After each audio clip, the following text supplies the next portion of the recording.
Hello and welcome back to Becoming God's Prodigy.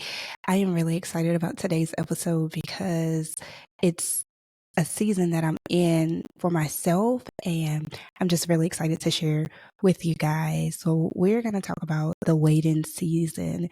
God has placed me in a season of waiting, and anybody that knows me knows that my patience is very low. I'm a very kind of get it done quick kind of person. I like to see results, and I like to see results very quickly. I don't really like to wait. I will ask you to do something, and if you're not doing it to my liking or to the speed of my liking, I'm a very much I'll do it myself kind of person. Um, but I believe God is specifically placing me in a season of waiting because of the level of patience or lack thereof that I have. Um, so I'm really excited to speak to you guys about just what I've been experiencing in real time. And so let's jump right in. I started a devotional last week, maybe. Or maybe 2 weeks ago. It was only supposed to be a 10-day devotional, and somehow it became a little bit longer than that. Discipline is something that I'm still working on, but this podcast is really good for it because it kind of keeps me up. Like, I have to be in my word. I have to, spend time with God in order to produce anything for the podcast. So it's been actually a good thing working together, but the whole devotional was about patience and anticipation. Actually, the name of it was Restful Anticipation. I'm not sure if I said that already, but I wanted to speak about like having faith in God even when you can't see any results. And that's just kind of where I'm at right now. I know that it was a little bit easier for me to have faith, but then when you're not seeing the results, it gets a lot harder to keep that faith alive or to keep the same momentum really that you've had in the beginning. Right. And there was one part of the devotional where it had stated, how would you feel if you had gotten to the end of your waiting season and the waiting season doubled? Specifically, that part had spoken to me because I was thinking, I'm like, I have a plan. God has a plan. And one of the things that I pray about when I have all of these grand plans is that, God, if my plans don't align with your will, please remove that desire from my heart, because I don't want to be disappointed. And you can get disappointed, you can get discouraged, and then it just takes a lot longer for the process for you to fulfill whatever it is that you're seeking, right? But in the devotional, it was not actually a bad thing. And, it talked about the waiting season, specifically creating a more intimate relationship with God. Because if we get everything so quickly, or as soon as we call for it, then probably our relationship with God will suffer. I know speaking for myself, sometimes I'll get what I have been asking for, and while I'm seeking it and asking for it, I'm on my Zoom. I'm doing my Bible study. I'm praying every day. I'm hitting the knees early in the morning, late at night. What Me and God, best buddies, right? But then after I've gotten what I have been seeking, I'm like, okay, you don't gotta do no Bible study today, girl. You can just do it tomorrow. You can just do it tomorrow. God knows your heart. It's not the same momentum. And I really do believe like everything happens for a reason. And even if the timing is off, then it all still happens for a reason. Everything happens for a reason. And it's not so much that the timing is off, it's that the timing is not our timing. And we're so ready for all of these things that, we think that we want, when maybe it's not even anything that we want. We just desire it. And it could be a trap for us. And another thing that, in this season that I'm in too, that's really been harping on me is God's protection. God's protection. I had no idea. I had no, I'm like, God, why? Like, just why? I'm not really sure what you're doing. I'm not sure what you're doing, but I'm trusting you. I'm not doubting you, but I still do have questions. And I think that it's okay to still, ask God questions. He knows your heart. It's okay to be like, look, I'm a little bit frustrated. I'm a little bit frustrated right now. What are you doing? What are you doing? Or at least just give me some sign, some recollection, something to say that, look, girl, I don't have the answer for you right now, or you're not ready for the answer right now, because God is all knowing. He knows what he's doing. But sometimes we're just not ready to, receive what God is doing, or we're just not prepared enough. So he's preparing us in this season, or at least preparing me in this season. So waiting isn't always a bad thing, is what I'm learning. Is what I'm learning. And that's been a tough pill to swallow, because like I said, I'm a very get up and go kind of person. I'm like, oh, I have a list from A to Z of what needs to be done.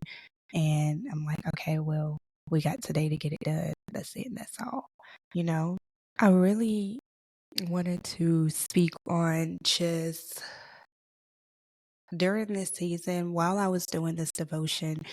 And I'm still in this season. When I say this is real time, this is real time. I'm still waiting on God. I'm still trying to understand what it is that He's trying to prepare me for. But I thought of Gracefully Broken. It's a song by Tasha Cobbs. I'm sure a lot of people know it. And in the song, she says, God doesn't break you to hurt you. He doesn't break you to, harm you. He breaks you with grace to reposition you, to make you stronger. And I thought about it, and I'm like, even though I don't understand, and it is so easy for me to have faith the first few days, and push through, and it's like, God's got me. People ask me, are you okay? I'm like, yeah, God has got me. I don't know what he's doing, but he's got me. And then the weeks start rolling by, right? The weeks start rolling by. And I've been in the season for about a month now, almost a month. And I'm like, oh my goodness, I've been in this season for almost a month. Like, what is going on? I'm like, this is a long time to wait, right?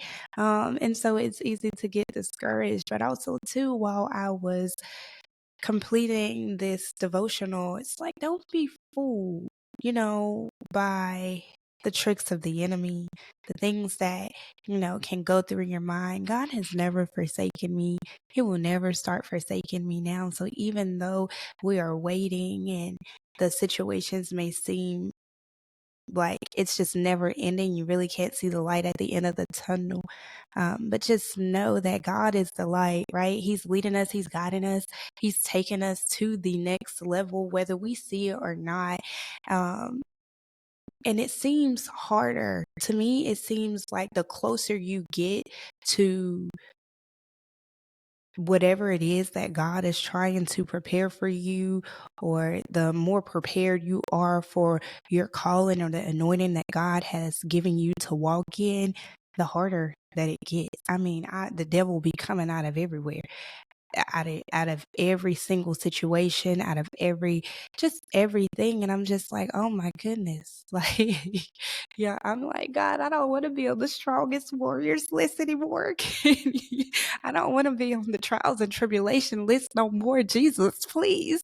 But it's like, also too, I've learned not to, you know, cry and whine, and I don't even want to say it like that because sometimes it has such a negative like connotation to it, but I don't want God to think that, oh, let me hold off. Let me just mm, she can't, let me just hold off on this because I don't want to miss my blessings, and I don't want it to take longer to get to my blessings because I wanted the fast track, or I wanted something to happen on my time. Whole time I'm not even ready for whatever it is that God's preparing me for, but I just think that I can do all things through Christ.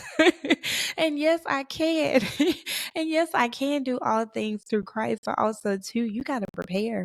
You got to prepare. You have to be ready. You don't want to jump out before you're ready. And I think right now that's just kind of where I'm at. It's really hard.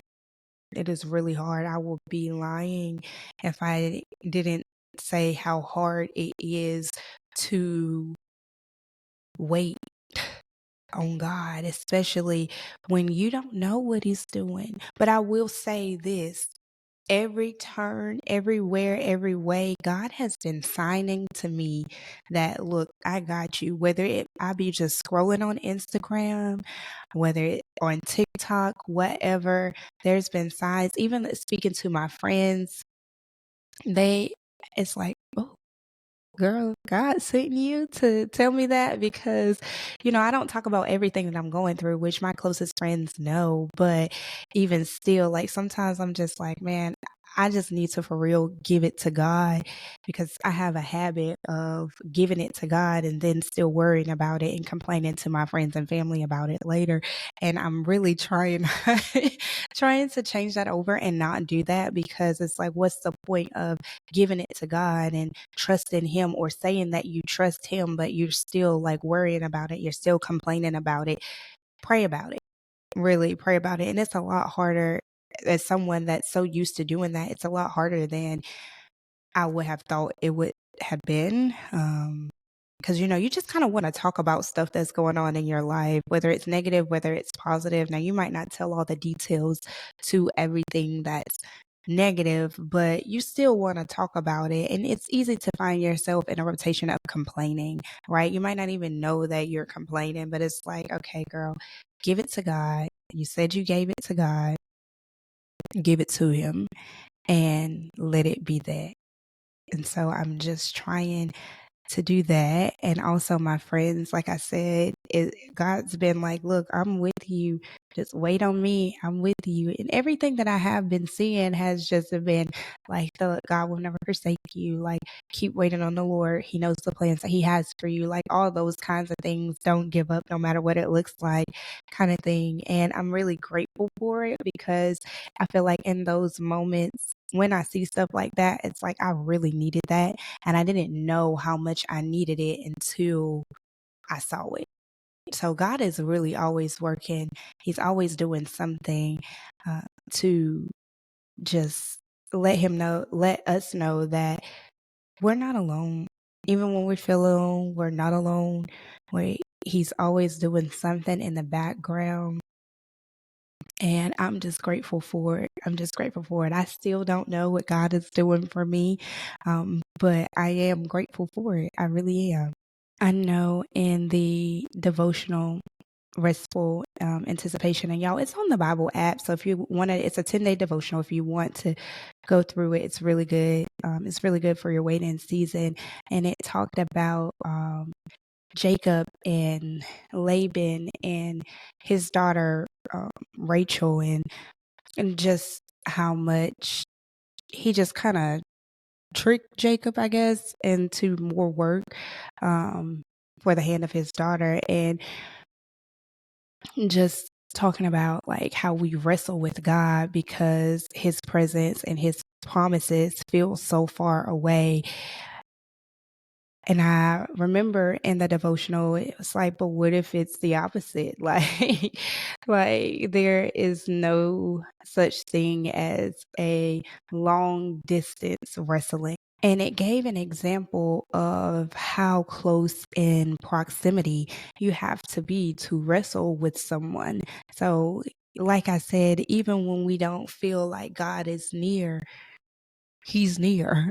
You can't wrestle with your thoughts, what you're going through, even with a God when He's so far away, because He's not. Yeah, and I really love that analogy with wrestling and just how close you have to be, even when you feel like it's so far. And one of the things in the devotional that it spoke about was rest, wait, and listen.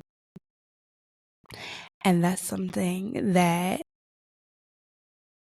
I found to be fundamental to me, and I'm going to start making it a daily part of my routine, because right now I do feel as if I needed the rest, I needed the break, I needed the time off, I needed something different. No matter what it looked like, I needed it.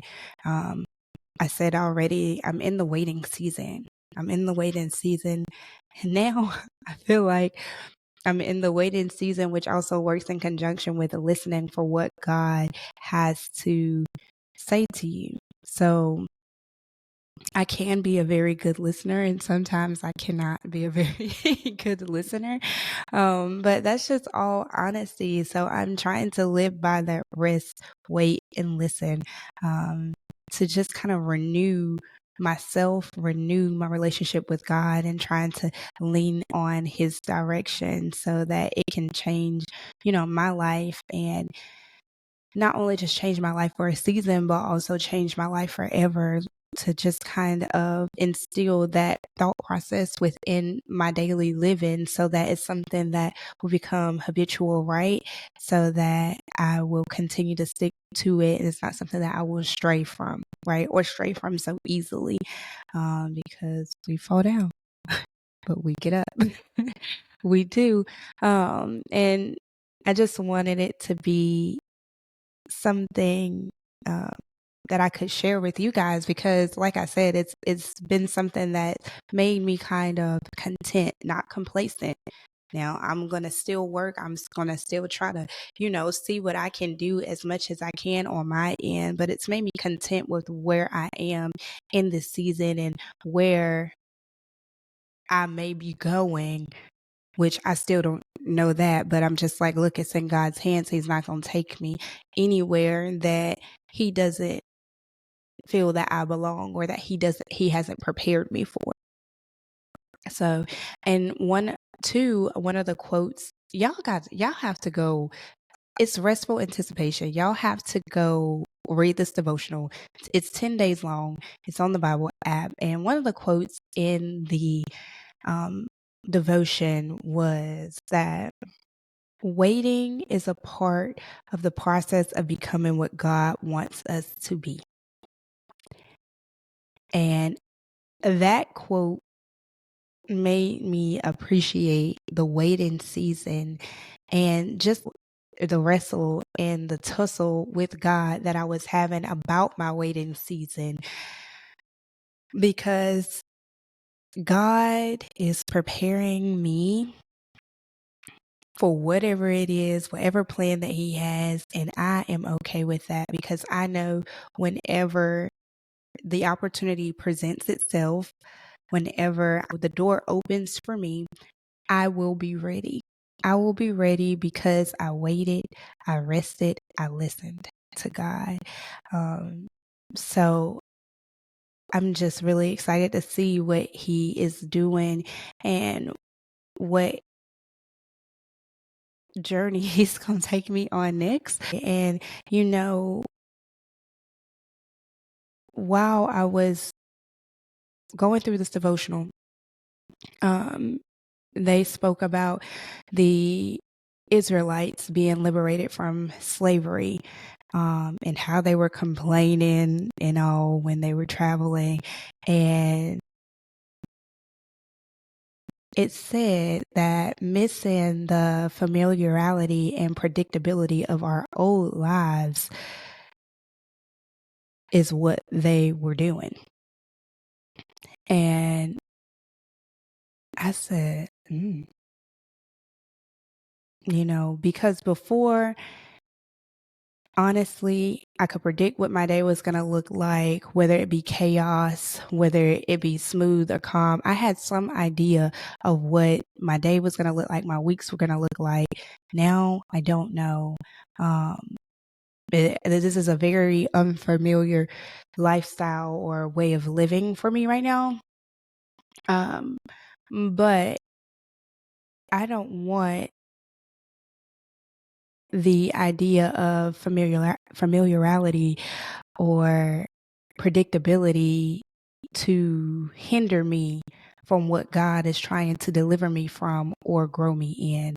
So I am ready. I am ready to stop wrestling with God and to really just continue to practice the rest, the wait, and the listen. And I hope that you are too. Make sure to tune in next week, Protege, so that we can grow together. Thank you for joining.